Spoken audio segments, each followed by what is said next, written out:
he is until you actually play him. And then, like, he gets you in one interaction to extend his advantage state, and you're just like, why? Why? Why? And then you die. Yeah. It's sad. But now, we also got Edboy. I don't know much about Edboy. Do you know him? I know Edboy. He's a pretty good commentator. Pretty strong Ridley. And, okay, he's already going for some sneaky stuff at the ledge. It might cost him. Just going to hop on production real quick, on the mic. They did play last week, and Edboy won. Edboy won last week? So this is a run-back. It's a run-back. That's wild to me. Because on paper, this Ridley is one of the worst disadvantaged states in the game. And Captain Falcon, the way Arctice plays Captain Falcon particularly, is one of the strongest advantage states in the game. You look at Arctice's hand when he plays the controller, he plays it like it's melee. Really? Is he like clawing? No, like it's like his fingers go everywhere on his controller, but his character moves so fluidly. I'm just sat there amazed by it. But all of a sudden, Edboy continues the advantage state vertically there. And then Arctice said, no, let's just go make this even stock again. You got to get that done, right? Yeah. So when you fall behind as Captain Falcon, it can make it hard to like get the strings that you want. Because you land things, at 0% or whatever. But Arctice's Nash movement, he gets 0 to 80 unanswered until there is Edboy's quick answer back from the disadvantage state. I don't think Ridley's a bad character. No, he's not. I think he's slept on. Ridley is a decent character, but the problem is when you look at like the weaknesses of Ridley and the strengths of Captain Falcon, it just lines up so well.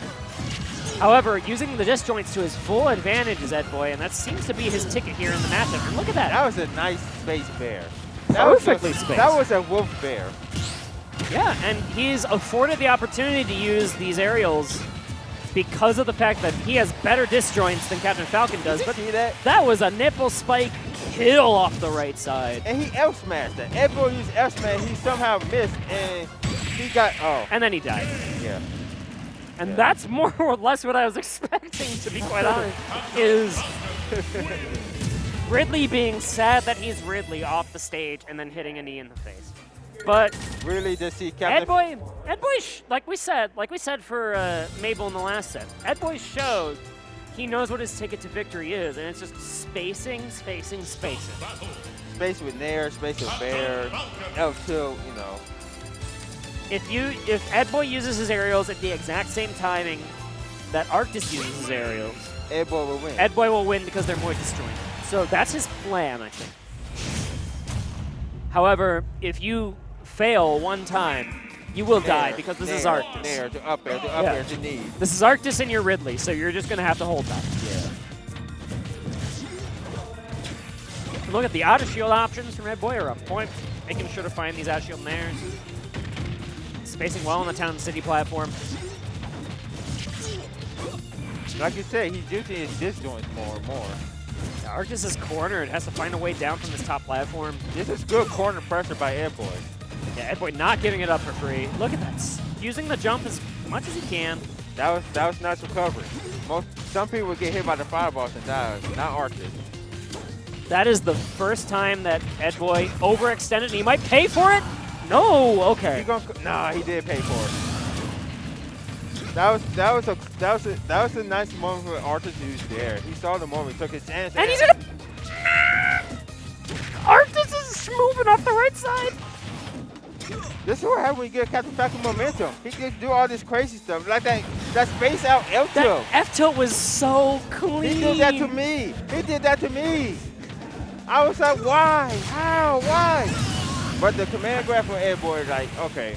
Yeah, how did that downward tilted F-tilt outspace Ridley's up B? That's wild. And the turnaround from Arctice. This is the momentum he needs. Finds the one stock to finish game one, and then just runs with game two. Yep, like a Formula One driver. Just take off and Oh, and I feel like he didn't mean to double dash there. He just wanted to dash one time and then pivot grab. All right. But okay, here's Edboy's chance. Getting these pokes and prods again. Again, that first stock looked really good where he kept the advantage state the whole way going, but the problem is you miss it one time, right? Oh. Good text. Oh, okay. He needed that, but like he teched that, so yeah. Okay, the falling Nair 1 actually only leads to a Nair 1 too. Good command grab. That was a good command grab. I like that. Edboy can still win this. Please don't let me jinx him. Scary nairs off the side, though. Now, Arctice is doing the corner pressure. Yeah, Arctice is not overcommitting at all. He knows he can retreat and just rely on a misspaced aerial to go into that up smash, right? He got triple digit percently. He ain't gonna commit to anything, really. Edboy has to like find some way to get this off. And it's gonna be this disjoints, okay? Good okay. stuff. All right. Gets an air dodge for his trouble. Oh, he's what good. a great fade. That was just great. That was just good on Arctice's part. But Edboy's starting to make this comeback slowly. This layout on Town and City, though, did not afford him the opportunity. He just ran and said, you know what? I got this.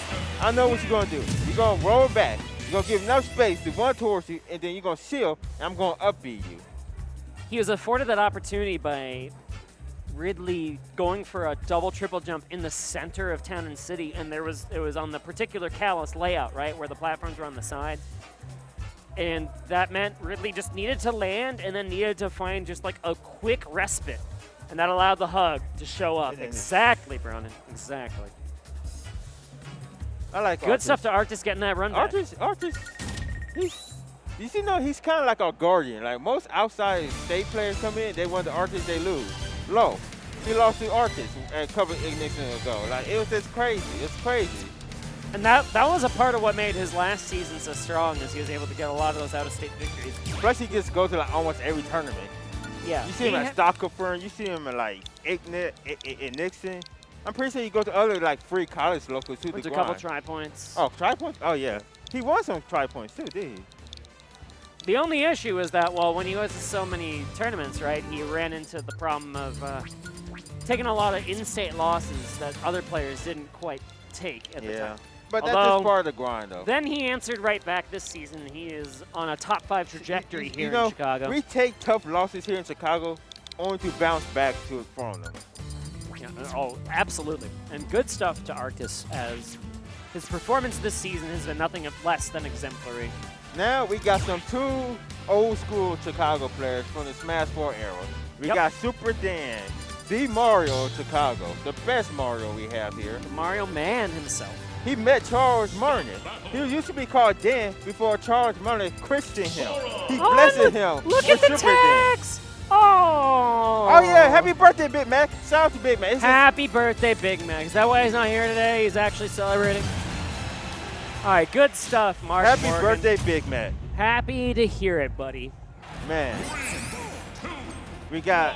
And I have yet to commentate either Big Macs or Earl of M's Soras, and they've been putting in results here, getting a couple of top 8s, getting a couple of top 4s. I gave Sora a week to play, but he wasn't my fit. But like he's kind of fun.